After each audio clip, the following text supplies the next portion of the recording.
ये क्या, आज भी खाने में दाल चावल? अरे रोज रोज ये खाकर मेरा तो पेट ही खराब हो गया है। अगर आप घर में ढंग से पैसे दोगे तो तभी तो मैं कुछ अच्छा बनाऊंगी। वो तो शुक्र है जंगल के राजा का जो हमें ये राशन के चावल मिल जाते हैं, वरना दाल खाकर ही हमें अपनी भूख शांत करनी होती है। टुनटुनी, तुम तो जानती हो ना कि मेरा काम कैसा है। कभी मजदूरी मिली तो 2 पैसे कमा लेते हैं, वरना तो भगवान भरोसे। ना जाने कब तक किस्मत में ये दाल चावल खाना लिखा है। कालू की बात सुन टुनटुनी की आंखों में आंसू आ जाते हैं, जिसके बाद पूरा परिवार मिलकर दाल चावल खाकर अपना पेट भरता है। तभी टुनटुनी की बेटी को खुशबू आती है। मम्मा, ये खुशबू कैसी है? कितनी बढ़िया खुशबू आ रही है। खुशबू तो बहुत बढ़िया है, लेकिन यह है किस चीज की? ऐसा लग रहा है कि कोई मछली बना रहा है। लगता है आज बबली कबूतरी के घर में मछली बन रही है। खुशबू को सूंघते हुए टुनटुनी अपनी बेटी के साथ अपनी पड़ोसन बबली के घर पहुंच जाती है, जहां वो देखती है कि बबली गर्मा गर्म मछली बना रही है। अरे टुनटुनी, तुम यहाँ क्या कर रही हो? अरे बबली बहन, तुम्हारे घर से बहुत अच्छी खुशबू आ रही थी, इसलिए हम खुद को रोक नहीं पाए और यहाँ आ गए। तुम मछली बना रही हो ना? हाँ टुनटुनी, मैं मछली के पकोड़े और सालन बना रही हूँ। आखिरी बार मछली तो मैंने अपने मायके में ही खाई थी, उसके बाद आज तक मछली की शक्ल नहीं देखी। वैसे कितने भाव की है मछली? पूरे 100 रुपए किलो मिल रही है मछली। क्या 100 रुपए? ये तो बहुत ज्यादा महंगी है। इतने रुपए तो मेरे पति मिलकर भी पूरे महीने में नहीं कमा पाते हैं। अरे जब हैसियत नहीं है तो खाने की आस भी मत रखो। जाओ यहाँ से और मेरी मछली की सब्जियों पकोड़ों को अपनी बुरी नजर न लगाओ। बबली की बात सुन टुनटुनी उदास होकर अपने घर आ जाती है और सारी बात अपने पति कालू को बताती है। इसमें उदास होने वाली कौन सी बात है? हमारे घर के पीछे जो बड़ी सी नदी है ना, मैंने सुना है वहाँ पर बहुत सारी मछलियाँ हैं। तुम चाहो तो वहाँ से मछलियाँ पकड़ कर ला सकती हो। अगर ऐसा है तो मैं मछली पकड़ कर लाती हूँ। बचपन में मैंने बहुत सारी मछलियाँ पकड़ी थी। फिर टुनटुनी अपने जंगल में बने तालाब के पास जाती है और वहाँ पर मछलियाँ पकड़ना शुरू कर देती है। थोड़ी देर में वो दोनों काफी सारी मछलियाँ पकड़ लेती हैं। तभी अचानक उनके जाल में एक सुनहरे रंग की मछली फंस जाती है। अरे ये कैसी मछली है? ये मछली तो बिल्कुल सोने की मछली लग रही है और इसके ऊपर तो छोटे छोटे हीरे भी हैं। ये तो सच में सोने की मछली है। अगर हमने इस मछली को बेच दिया तो हमारे पास तो अच्छे खासे पैसे आ जाएंगे। नहीं, मुझे मत बेचो, वो लोग मुझे मार देंगे। ये क्या? ये मछली बोल रही है? कहीं मैं कोई सपना तो नहीं देख रही? ये सपना नहीं, हकीकत है। मैं बोल सकती हूँ। मुझे नदी के अंदर वापस छोड़ दो। नदी में मेरा परिवार रहता है, मुझे उनके पास जाना है।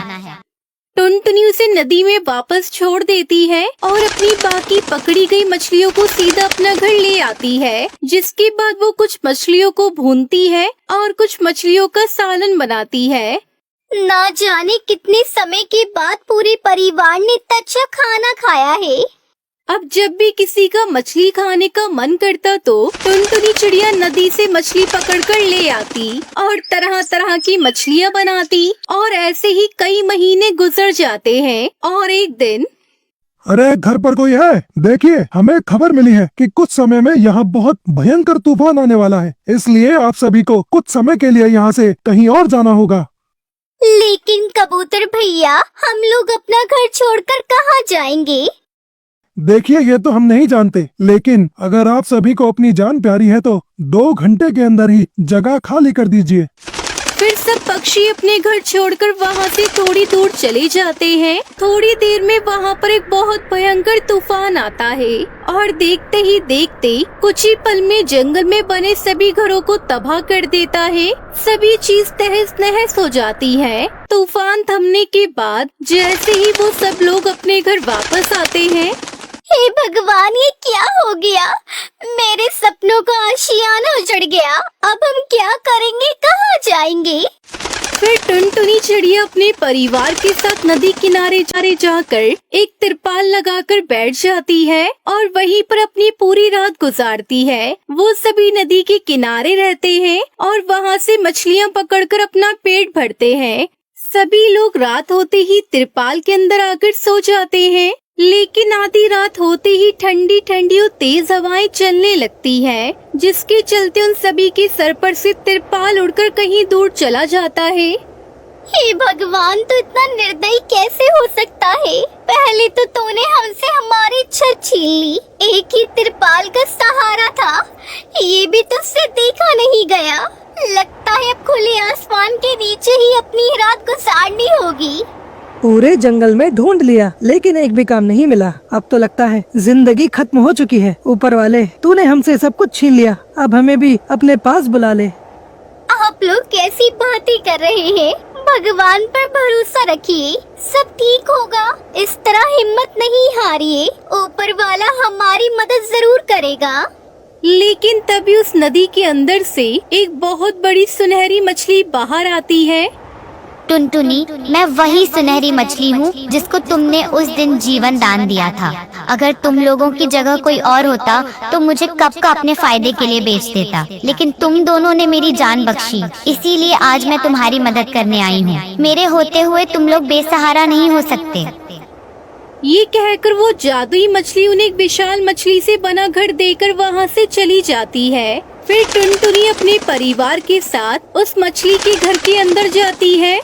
अरे वाह, ये मछलियों का घर तो बहुत ज्यादा सुंदर है। हमारा घर तो किसी सोने की तरह चमक रहा है।